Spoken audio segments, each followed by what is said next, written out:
Yes. Okay. Okay, Sam. Let's get rolling.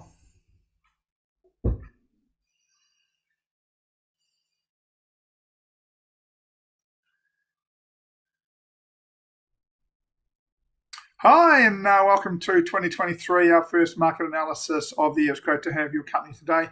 My name is Paul B, and I am the founder of Actions to Wealth. Joining me today live will be Ash from the UK to talk about cotton seasonals. We'll also have a recording from Lloyd, who'll be doing currency strength index, Orlando on the US dollar. Geoff will do a market overview, and Gordon Scott from the US will do another market overview. So, plenty coming up for you in the next, I would imagine, sort of 35 to 40 minutes. Make sure you've got a coffee and are settled in and are ready to go. Sam, without further ado, are we able to go straight to Lloyd and Currency Strength Index recording first? Hey, Catherine, how you going? Hey, everybody. We'll be back live with Ash straight after this. Hello everyone, this is Lloyd here. So I think it has been some time since I last met you. This is my first session. All right, so without further ado, let's jump straight into the currency indices. Yeah, I think a lot has changed since last month. Well, not a lot has changed, but at least fundamentally wise and technical wise, the picture overall, the outlook has changed. Now, first off the list is actually the pound index. You can see that the pound indices, by the way, I'm on the weekly chart. It's on, definitely we can consider the pound index is on a uptrend already. Yeah, in fact, we have a pullback, price break above the horizontal level. And in fact, if you look at it, it did retest. So I think that the pound has a lot of room to actually, a lot of upside all the way to 130. So I rank it very highly on my list to actually go for a long trade. And next on my list is actually the Japanese index. Very, very similar outlook to the pound index. Yeah, but in terms of price action, I still like the pound index more. Again, you can see that the Japanese, since the sudden rate hike, its currency has actually risen quite a fair bit. Yeah, so in terms of room to grow, it definitely has it, but just that it's lesser than the pound index. But still, in terms for the hourly, day, or 4-hour traders, we still have room to actually catch on to a nice long trade if things goes well. Kiwi index, again, very similar outlook. You can see that all the currencies against the US dollar actually all have pretty similar outlook. It's just that I would say, which one do you like it more?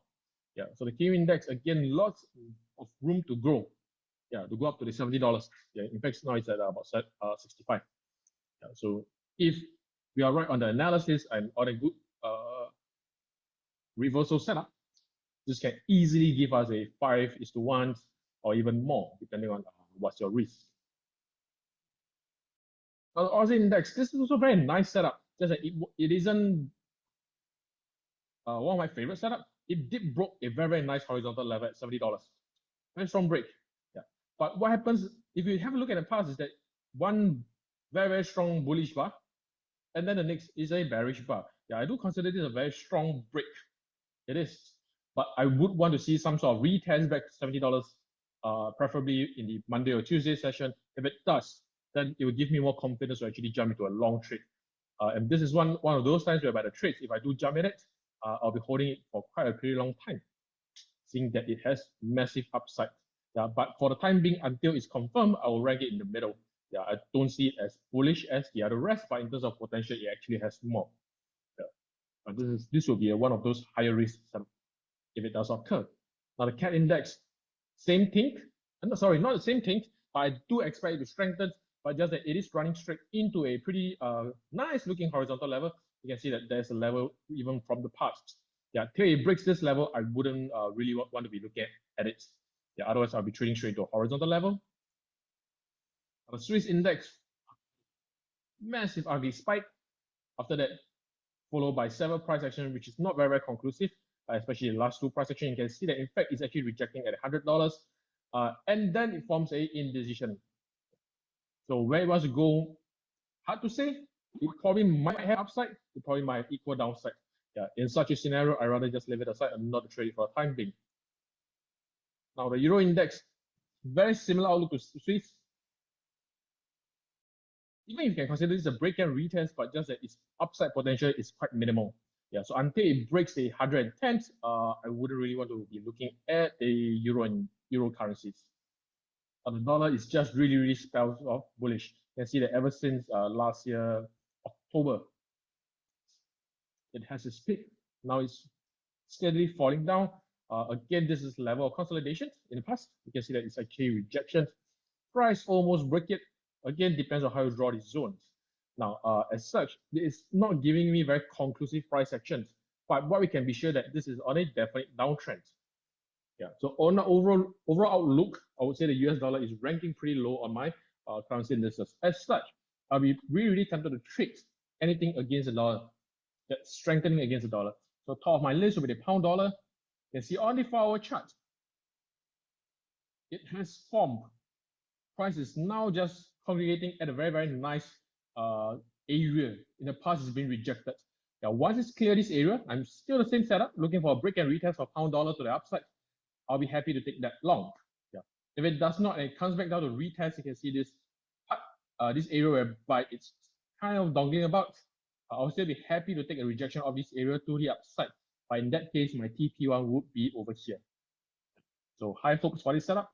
Next on my list is actually a Kiwi dollar. Pretty similar setups, just waiting for price to actually break the horizontal level. A break and retest is to be waited for. Yeah. Otherwise, you can see that it has actually multiple weeks at this area. Don't jump in too early. Wait patiently for a break and retest or even a break at a higher low. That will be a very nice setup to enter. Now, last on my list is actually dollar yen. In terms of technical setup, you can see that price is already on a very nice downtrend. Is it too late to enter? Price is on a trend, so actually never double trend. So I will actually now bear in mind that even though it's in a very steady downtrend, I wouldn't say it's a very nice looking downtrend. So I wouldn't really advise taking any trades at the top sides. It seems to be quite risky because technically it does look that it has equal chances of breaking to the up or to the lower side. Yeah, so just wait patiently for price to have a break and retest. And in fact, even if it does, I would advise taking a TP1 at this area and not let it run for too long. Yeah, just be safe, take a TP1 and see how much lower the dollar yen can go. Yeah, so those are the top 3 currencies that I'm looking to trade this week.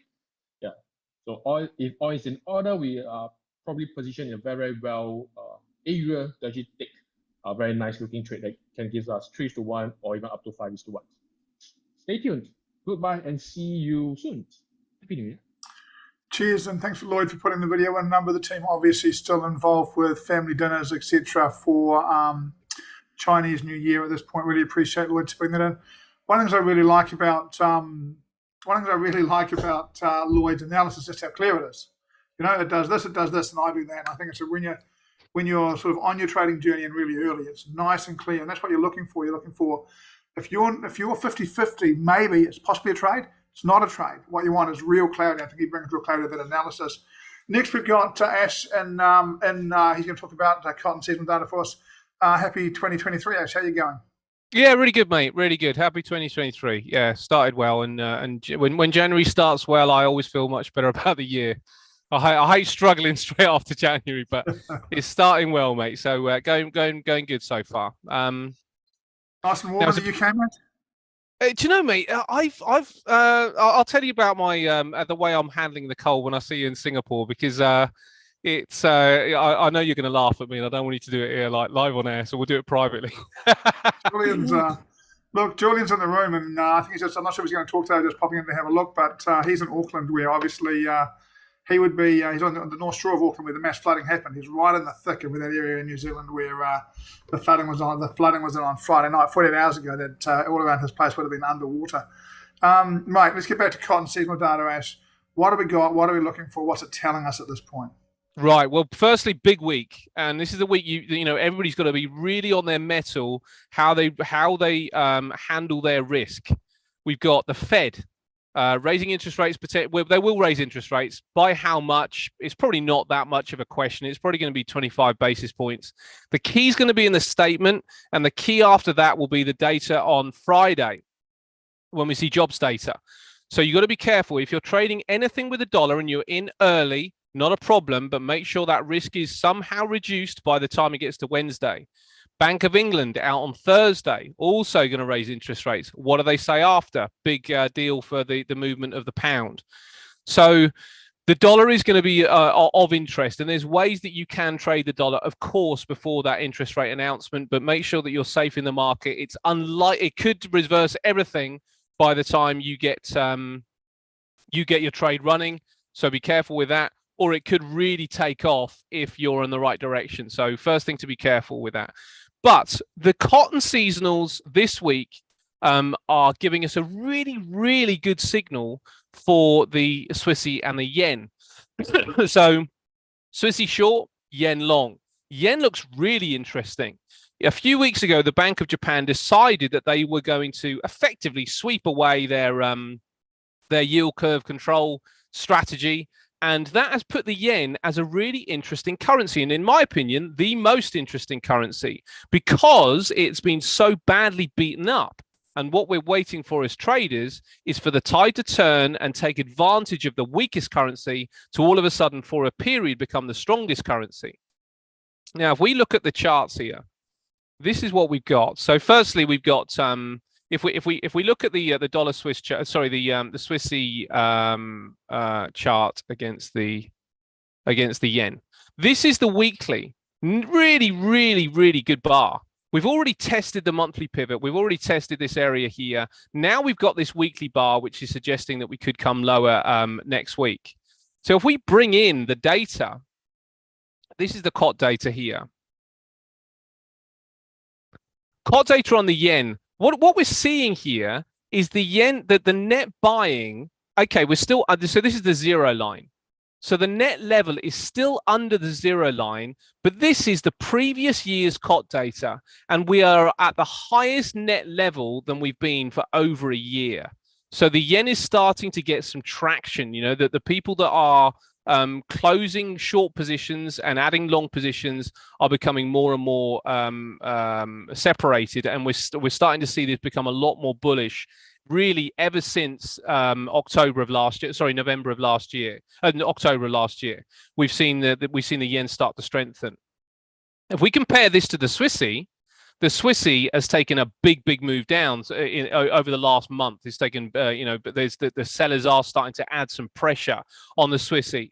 It's not at an extreme, but the trend is down. So people are either closing positions on the long side or they're adding positions on the short side. But the net positions ultimately are weakening substantially. Now we bring in the seasonal data and see if that substantiates a trade short Swissy yen. And what we have is this is February. So it suggests as February opens up, we get a little bit of sideways price action, but look at the drop. Now you can see this is the Swiss over the yen. This suggests that the Swiss drops against the yen in the tail end of February. So that means that if we are shorter term traders, we may well want to wait a couple more weeks, maybe a week before we start shorting this market. But if we are looking to hold on to a position, we can start taking this position now with the current data that we have. As I say, COT data is strengthening for the yen. It's weakening for the Swissy. The seasonal data suggests that around about the 11th of February, we start to get that weakness set in. So in around about a week's time, we start to see the Swissy yen weaken here. But then we're back to the chart, and this is showing us that we are seeing some weakness on the weekly, week over week. So this could start to come down next week, and then by the time we get to the tail end of February, we may well get a move all the way down to here. So how you enter that, now that particular price is 134.32, and we're currently at 140. So we're looking at a decent move potentially short with the Swissy yen. So this is the currency pair that I'm watching out for currently, mate. Swissy yen looks to me like the best possible pair to trade, and it is for a short. Cheers, mate. Just while we've got yes. How much longer on the gold season? I jumped down on my gold trade this week. Been a brilliant trade. It's been awesome fun. Yeah. I was going to be bored with it, so I was going to be bored with it. I'm thinking about whether I'm going to come back in or not. Has the gold season got long to go? But looks like sometime around about the third week of February, we then start to see gold ease back. We do need to take into account that this week is going to be pivotal for anything against the dollar. So if the dollar manages to strengthen, and really that's what I'm looking for, if I'm honest, the fundamental data doesn't suggest dollar strength, to be fair. And if we look at the COT data, just start to see a little pickup last week. Could be some buyers coming back in, but we can also see we are at a very, very low ebb here, which does mean that support is likely to start coming back in over the next few weeks with the dollar. So I don't think there's too much longer to go with gold. I think we probably do see an easing back. The seasonal data does suggest that there's maybe another few weeks before that comes down, but I think profit taking around about now is probably around about the right time frame for that, mate. This week could be, as I say, big week because depending on what the Fed say, it's not what they do. What they say is going to define what happens to the dollar over the course of the rest of the quarter. And I'm really looking for them to say something hawkish, not because I think they should. I don't think they should in actual fact, but I think the price of the dollar is really interesting for upside. So can that get some sort of trigger? Because if it does, then the dollar should go for a number of weeks, and I think we can probably wait for that before we hop in on a long for the dollar. But we might stay a couple more weeks before that happens. But I think taking profit now on gold, any more to the upside, yeah, quite possibly. But I think it might be running out of steam. Mate, and if you got into gold, maybe Ainsley put you in the trading retreat at 737, 740, getting out at 930, 940, $200 on gold in a couple of months. Got to be pretty pleased with it. Well, yeah, a couple of months. Got to be pleased with that, don't you? That's going to be a nice reward for this trade for most people. Gold has been, it's been fantastic, mate. I mean, I think that this is the thing with the gold chart. I mean, if you actually sort of just look at the chart anyway, we could be, if you look at the closing sort of values here, it looks like we're nearing an end to the gold chart, and you can see this better when you look at it on a line chart. This does just show the closing prices, and it does suggest that we could be edging near the end. But yeah, look at that. I mean, if you pick that up, which you would have done during the trading retreat, you've been in great shape for a good few months and maybe made your money for the year. Yeah, I would imagine that Ainsley's probably done trading for most of 2023. I gotta love it when it happens to them, doesn't it? Mate, thank you very much for that. Always great to get your perspective. Swiss yen short is your currency trade you're having a look at. Nice to see January off to a good start for you. And that gold long, for those that are interested, you can still have a little look at that, but I think the majority of that move's probably done for now with what Ash is saying.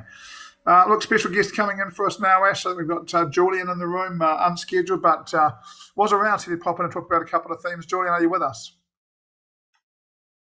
Hey guys, yes I am. I hope you can all see me okay. Is the video coming through? At this stage we can hear you, but I can't see you. I can see him.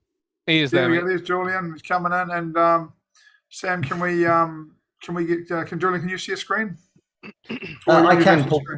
Let's just use Ash's screen if you don't mind. So, look, I'm going to talk about a couple of themes. So I'm sort of with Ash. I think the thing to bear in mind for the Fed this week is that everybody is fairly bullish that the Fed is going to end soon. So what would be the surprise? Okay, so if you think about the way the market is structured from a sentiment perspective, is that a strengthening of the dollar would be, to me, the surprise trade. But is it a surprise? Or is everybody positioned in the opposite direction now? And I think that's the key thing for me. There are certain currency pairs which I think are really interesting. I'm with Ash on the yen. I believe that the JGB dollar yen tradeette, that combination is incredibly powerful. And I think there's going to be quite a bit of movement in that over the course of the next few months. I don't think we've got started on the problems in Japan. And everybody sees the Japanese as being big exporters of capital. Well, the reality is they're running significant trade deficits now rather than trade surpluses. So there's a lot of reasons, actually, ironically, for the currency to go down, and it just takes a minute for a loss of confidence in the Japanese yen. And I think all hell could break loose, both in the interest rate market as well as the currency market. So thematically, I think Japan is vulnerable. The second theme, obviously, the first theme is the Fed. Second theme is Japan. I think there's some really interesting trades going on. I like Euro Swiss collectively, sort of supports Ash's argument, I think, about the Swiss franc, maybe outperforming the euro against the US dollar. So I'm sort of like to the downside. I'm sort of euro positive, Swiss franc negative right now. That's had a quite interesting move in the last few weeks, and even though it's come, I don't know if you're looking at your Swiss, you put it up on the daily chart, Paul, will be fantastic. Again, sentiment-wise, it was a bit of a slam dunk at the bottom. We've seen the consolidation, we've seen the breakout, we've seen the retest. The question is what happens now? I think, you can look at that chart and go, we go back into the trading range that is sitting there below. It's probably not good. Until that point in time, it's a breakout. How do you then trade it? Well, you just trade it as a breakout. So that to me is quite interesting. And also the Singapore dollar against the US dollar. So dollar Sing is actually very interesting at the moment because the Singapore dollar has been strengthening so much that I find it almost breathtaking as the US sail yet another task force into the South China Sea, that the Singapore dollar trades as well as it does against the US dollar. If you look at momentum, there's a bullish momentum divergence setting up in the Sing, as it is setting up in 2 or 3 other currency pairs at the moment, which I think, I don't know where the bottom's going to be.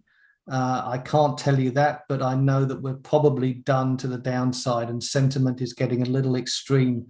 Anti-dollar sentiment, I think, is getting a little too extreme around quite a few markets at the moment. So as far as stocks are concerned, I can't make my mind up about those. I think it was pretty obvious in October and pretty obvious in June what you had to do. I think now I'm just neutral on stocks. I can't make my mind up about whether it's a good time or not to buy. Therefore, why bother? And there's plenty of other markets that I think are setting a really good setups. So let's see what the Fed brings with us. But I think you need to be conscious of surprises. The market, to me, appears to be positioned with a one-way attitude towards the Fed backing off rate rises, and in fact starting to talk about when they're going to cut rates. And I'm not quite so sure that's what's going to happen this time around. Interesting, Julian. Anything you want to add? I really appreciate it. So you think we may see some dollar strength come back in? Yeah, I think there's a real risk of a significant US dollar rally this week, just because the market's positioned the wrong way, right? Which would make dollar Sing a great buy, right? If you're going to pick it up down there, there's a long way for it to go. Yeah, exactly. Look, and this isn't to say, oh my God, this is the start of a new US dollar rally. I'm not saying that. I'm just saying I think the market seems to be positioned at an extreme. It's sort of obvious to me that if you're positioned at an extreme running into a Fed meeting, you're vulnerable, right? Yeah, look, it's one of the things. Right, this is the thing I heard Simon post about this in his crypto thing the other day. That you've always talked about. When everyone's on one side of the boat's going to fall on you if you're not careful. You've got to get on the other side of the boat occasionally. And We're at a point here with dollar Sing where you've got to imagine most of the sellers have done their selling. They don't have a lot left to sell. You wouldn't have thought at this point in this market. They've been selling for a while here. There's been a lot of selling done recently. Okay. Yeah, and look, the same thing was true in crypto. Simon's dead right? For 2 months ago, that argument was absolutely 100% sound for crypto, right? Nobody wanted to own it anywhere. And so it was sort of obvious that at some point it was going to go up. Just a question of trading the breakout when it started to happen. So, and I say it randomly, it was pretty obvious because obviously with hindsight, it looks that way. It wasn't obvious about the timing at all. I suppose you could use some kind of cycle analysis in there, but I don't think it was that obvious about the timing. But what was very clear was that it was so under-owned that people would jump back in at the first opportunity they had to get long again. Yeah, so it's just a little seasonal strong point for crypto as well. I'm a bit surprised. Coming up right now onto the 200 SMA and the 200 EMA, and they're both reasonably significant for Bitcoin in particular. So we're interested to see how it happens once it gets there, whether it can get through or not. Cheers, Julian. Thank you very much. Cheers, Ash. Thank you very much. Really appreciate your time, guys. Thanks for popping in. Julian, I hope you got a life jacket close by.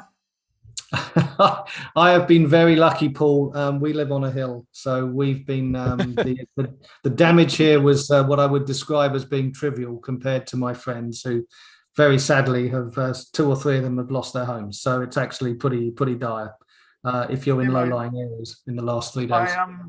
I sent you that photo of Sunnyside Park, and I played cricket at Sunnyside Park. I mean, obviously a long time ago, I played cricket at Sunnyside Park. But on Friday night, I couldn't have touched the ground and put my hand up and got it above the water on Sunnyside Park. That's a decent size. Yeah, no, that's right. 2 meters deep of water. Insane. Yeah, exactly. Yep, the rivers all burst their banks. They couldn't cope. So for those of you that weren't aware, guys, we had 10 inches of rain in 6 hours. Oof. So I think in UK money, that's a pretty significant amount of rain. I don't know quite what the damage would be in the UK if they had that, but it would be pretty extensive, I guess. Yeah, for sure.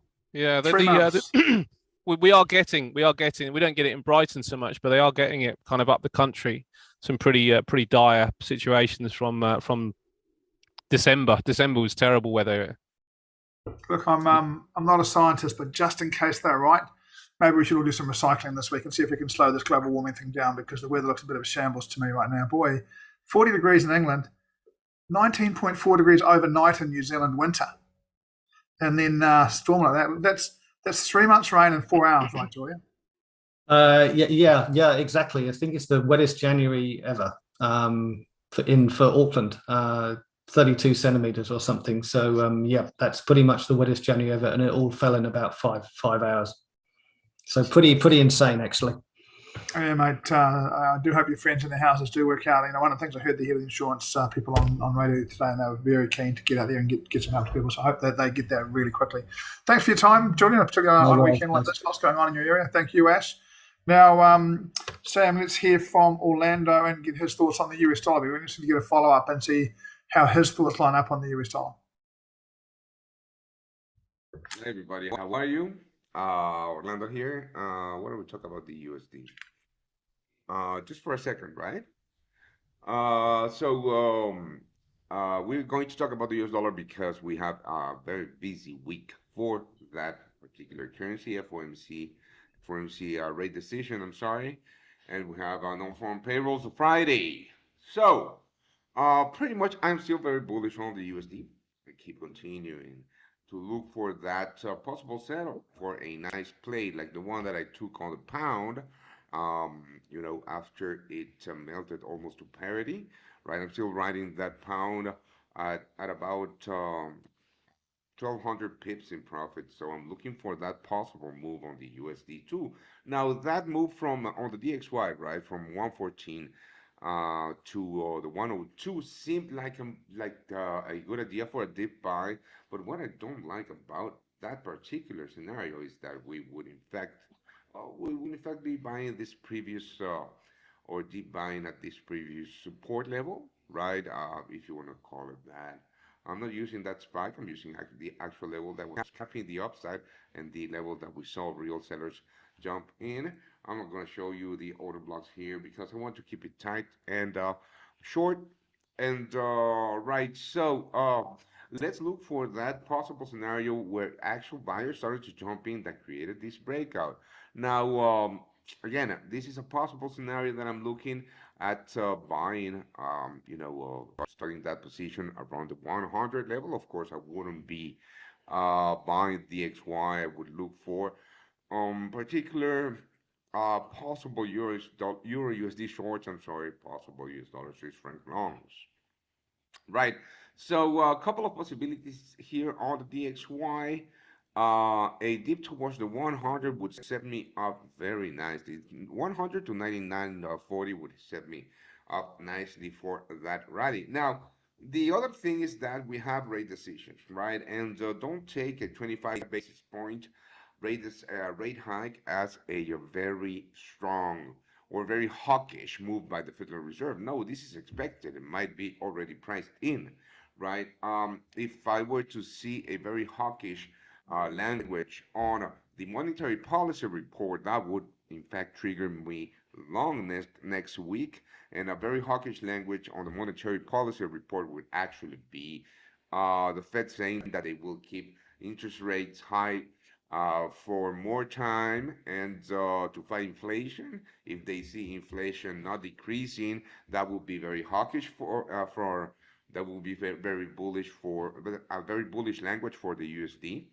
Now, if they just pump interest rate by 25 basis points and the monetary policy reports not that hawkish, then yeah, the move to, I mean, the bullish scenario in the USD could be in fact very short-lived, and we could in fact be looking at possible shorts on the US dollar right here at this market inefficiency or imbalance, right? So two scenarios.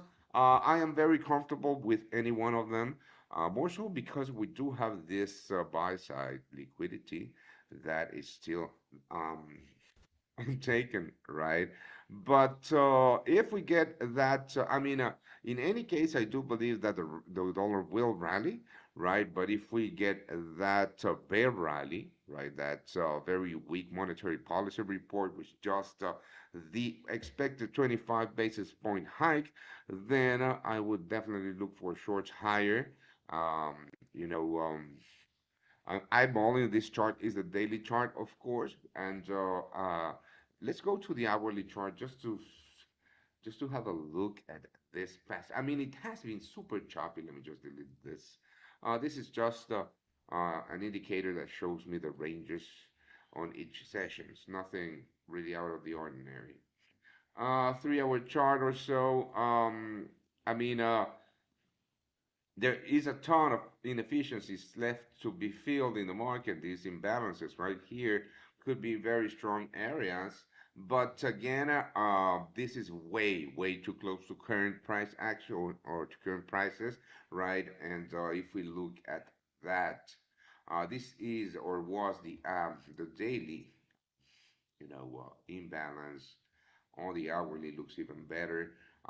That liquidity looks even better.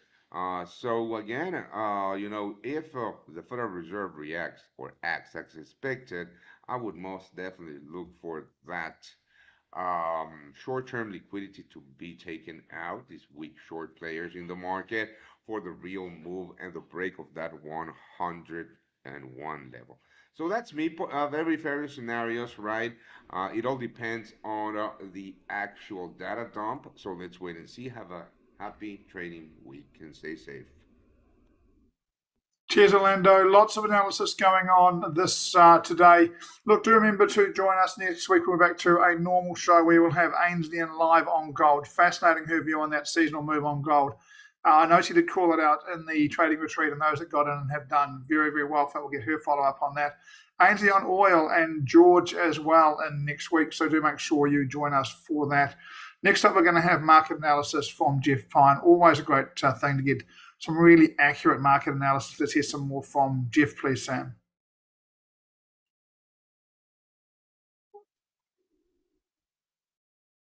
Hello, everyone. It's nice to be with you on a Sunday again, and I hope you're enjoying your weekend and looking forward to another week of trading, hopefully prosperous trading at that.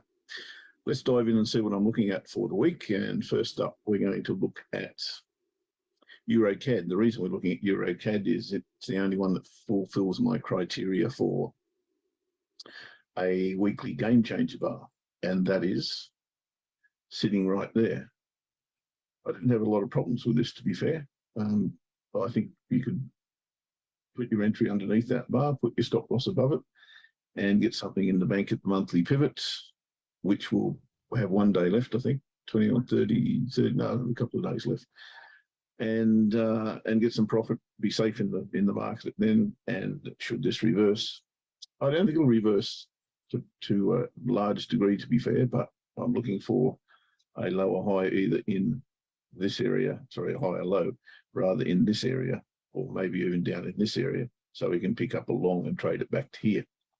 But for now, because we're at that resistance level, I think there's every opportunity to get into a short here, and the game changer bar tells me so.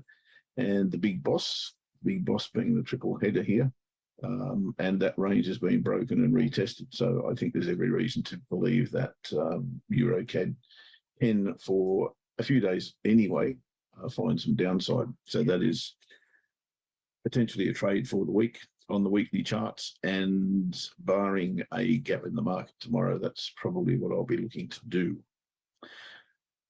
There is a game changer, what I call a game changer plus bar on offer.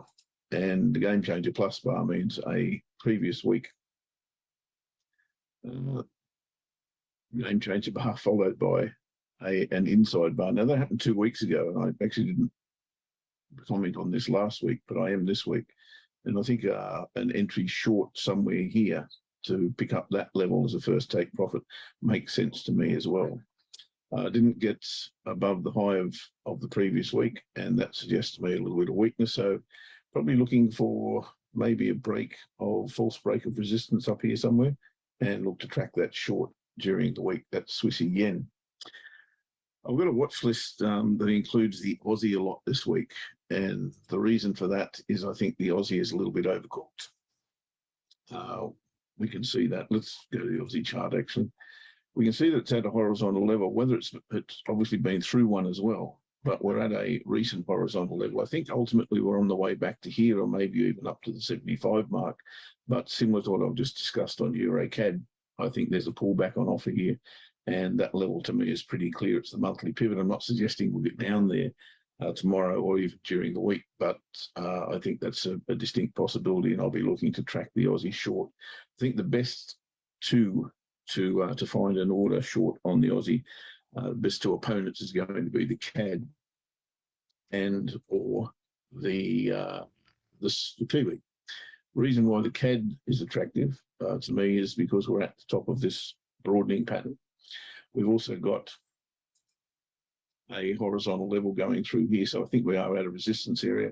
We've had a massive 3 months for the Aussie versus the CAD, and I think it's time that's at least slowed down, if not eased off quite some substantial amount. So if that's the case, target area is going to be down here somewhere. So anything on maybe the daily chart, even pick it up on 4-hour charts. So we've got a reversal bar there, looking for a lower high on Aussie CAD. Exactly the same could be said of Aussie Kiwi. Again, at a strong resistance level, inverted head and shoulders sitting here, I see that, but we're not through there yet. Ultimately, I think we probably will break that level, but again, looking for that pullback and a lower high. So if we can trade that, a higher low to go long, if we can trade that short as a retracement, then that's exactly what I'll be looking to do. So picking that up on a daily or a 4-hour chart, looking for maybe price to hit a support level, bounce off it, give us the lower high. Maybe it's even there on the 4-hour chart, but I'll be stalking it on the daily. A little bit of a sell-off, rally, and look for that lower high to trade it short, but only down to probably here. I would have thought about 108, something like that. Euro Aussie is the third of the Aussie picks, and the Euro Aussie, we tried to pick this up a couple of weeks ago actually on the weekly chart, and it looked to be a clear false break of that resistance trade line, and there it was there, that little bar there that we did trade. Unfortunately, the week prior to last week, we got that, can't remember what the news event was, but it drove it way up beyond the stop loss level up to the monthly pivot. And then it's put in a perfect spinning top. Last week, of course, we got that smash back through here, only to support really. So I'm looking for, again, a lower high in here, maybe off the daily chart. You can see that level that I'm talking about, lower high in here, gets me short, taking profit at that level, getting safe, and then trading it back down to the bottom or near to the bottom of that broadening pattern. As I said, last of them is Euro Yen. This one doesn't involve the Aussie. Weekly chart showing me, well, I suppose you could call it head and shoulders, but it gets a bit messy around the neckline here. Daily charts is showing me that we're off at the top of this range. Monthly pivots rejected this 3 times already, or is it 4? Is it 5? Not sure. Be looking to trade this back to the bottom of the range, I think, for Euro Yen.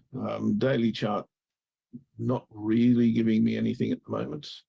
But I think the best way to attack this would be as a false break of resistance if that happens. So another attempt at monthly pivot, another failure, and retest, and I can look to trade it short. That's on daily. The weekly, I'd have to wait a little bit. Maybe that candle there's interesting as well. Let's see what tomorrow brings. If there's maybe a gap up in the market, I might look to put an entry underneath the weekly bar there as well, with the stop loss maybe there or there. That's what I'm looking at for the week. Aussie, a little bit weak, I think, has had a great run, but I think it's time for it just to ease off the gas.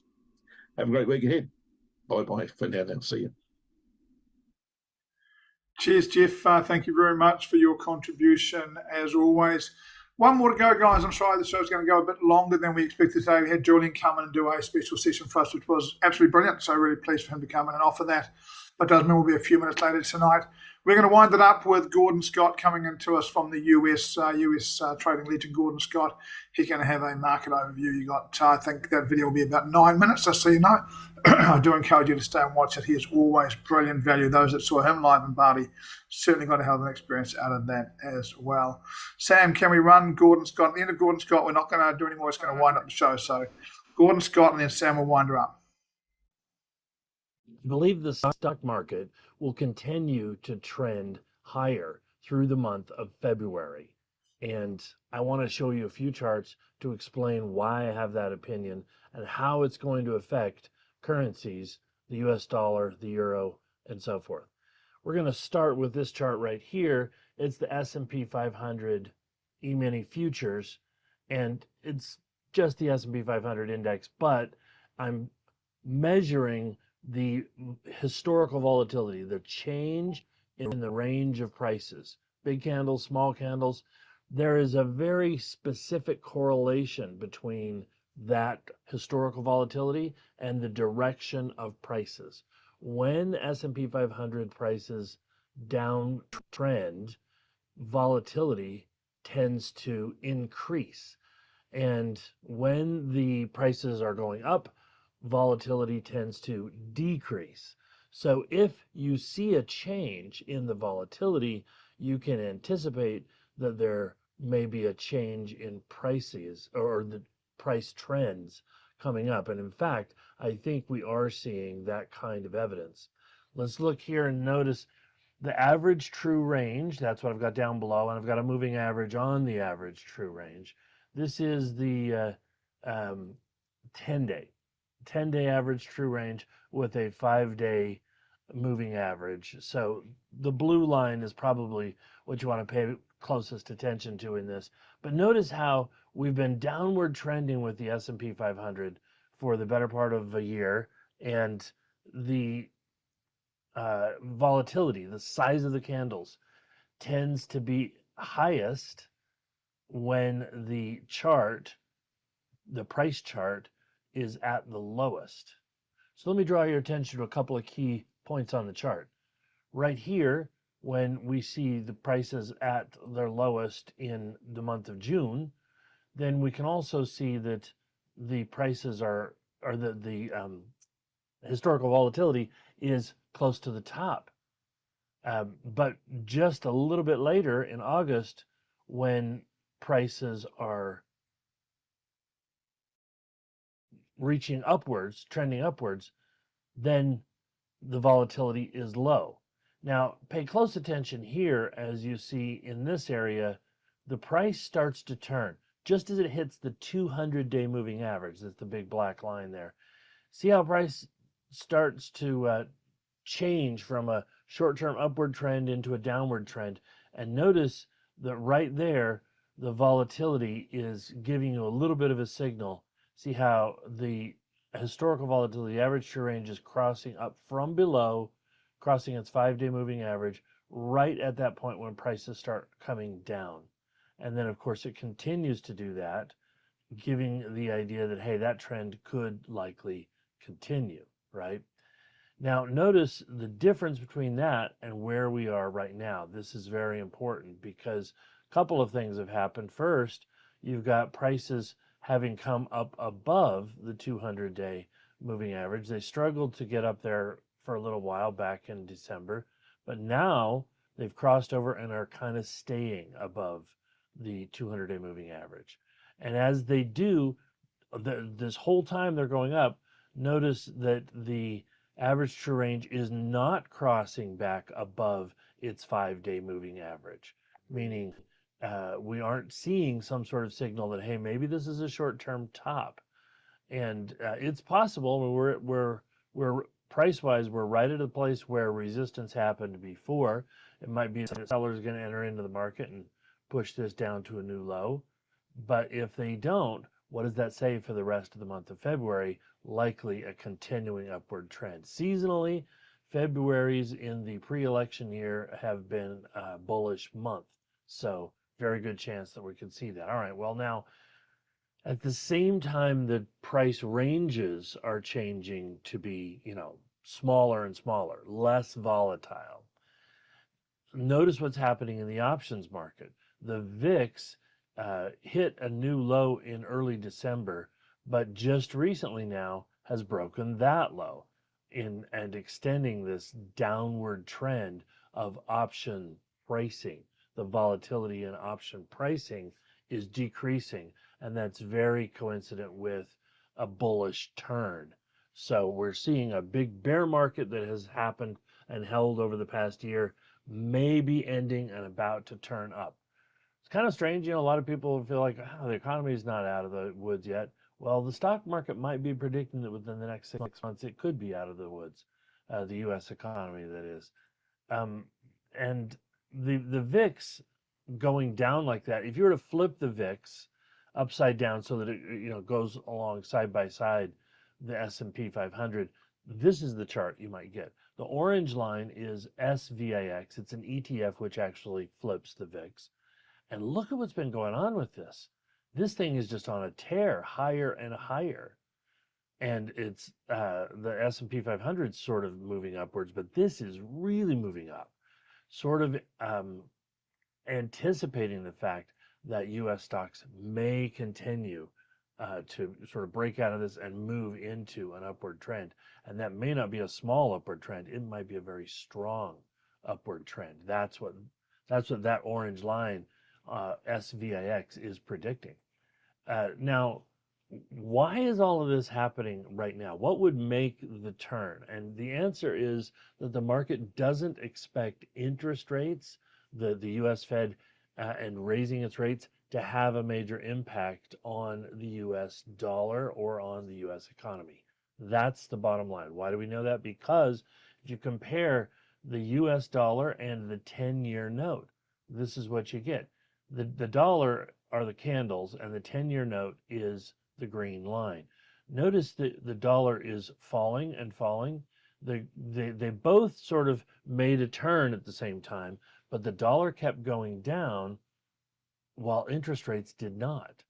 So the dollar is falling not because interest rates have stopped rising. See, if interest rates go up, you would expect the dollar to go up because more people want the increased interest rate.